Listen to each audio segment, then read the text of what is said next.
Friends, આજે આપણે બનાવીશું વરસતા વરસાદમાં ગરમા ગરમ ખાવાની મજા આવે તેવા લીલી મકાઈના ભજીયા. ભજીયા તળતી વખતે તેલ ન ઉડે અને ક્રિસ્પી ભજીયા બને તેના માટે આપણે પરફેક્ટ બેટર બનાવીશું.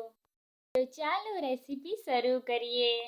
મકાઈના ભજીયા બનાવવા માટે મેં અહીંયા એક મોટી સાઈઝની મકાઈ લીધેલી છે. તમે મકાઈના ભજીયા બનાવો ત્યારે મકાઈના ભજીયામાંથી તેલ બહાર ઉડતું હોય છે. જો મકાઈનો દાણો આખો હોય તો તે તેલમાં ફૂટે. એના માટે ભજીયાને આપણે અમુક ટિપ્સ સાથે બનાવીશું. સૌથી પહેલાં મકાઈને આપણે આ રીતે બે ભાગમાં તોડી લઈશું અને ચાકુની મદદથી આ રીતે આપણે દાણાને કાપી લઈશું. મકાઈની અંદરથી તમારે આખા દાણા નથી કાઢવાના, પણ આ રીતે મકાઈના દાણાને તમારે ચાકુની મદદથી કાપવાના. એનાથી એવું થશે કે મકાઈનો દાણો તૂટી જશે અને તેલમાં તે ફૂટશે નહીં.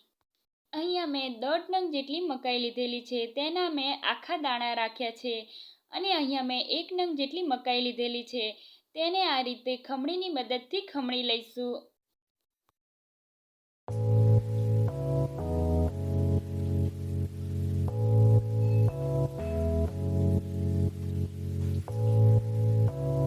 હવે મકાઈને આપણે એક બાઉલમાં એડ કરી દઈશું.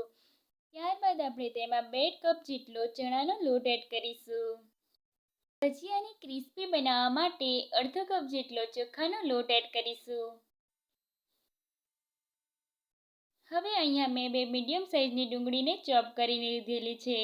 તેને પણ આપણે એડ કરી દઈશું.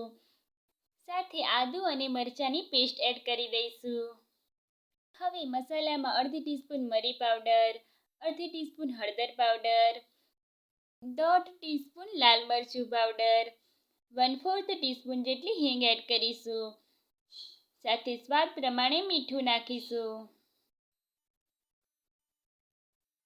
1 ટીસ્પૂન જેટલો ગરમ મસાલો એડ કરીશું.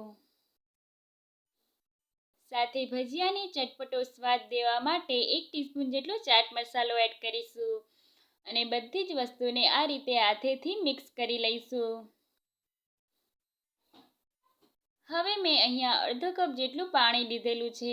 તેને આપણે બેટરમાં થોડું થોડું કરીને એડ કરી દઈશું અને પરફેક્ટ બેટર બનાવી લઈશું.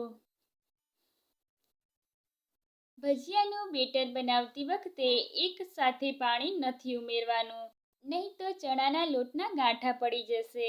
એ વાતનું ખાસ ધ્યાન રાખવાનું. હવે મેં અહીંયા આ રીતનું બેટર બનાવી લીધું છે. તમે જોઈ શકો છો. હવે મેં અહીંયા અડધો કપ જેટલી કોથમીર લીધેલી છે. તેને બેટરમાં એડ કરી દઈશું. હવે બેટરને 30 મિનિટ સુધી રેસ્ટ આપીશું. 30 મિનિટ થયા બાદ બેટરમાં આપણે 1/4 ટીસ્પૂન જેટલા સોડા એડ કરીશું અને બધી જ વસ્તુને મિક્સ કરી લઈશું. બેટરને આપણે મીડિયમ કન્સિસ્ટન્સી જેવું રાખવાનું છે. તમે અહીંયા જોઈ શકો છો, આ રીતનું બેટર આપણે તૈયાર કરી લઈશું. હવે ગરમ તેલમાં આ રીતે થોડું થોડું બેટર લઈને ભજીયા પાડી લઈશું.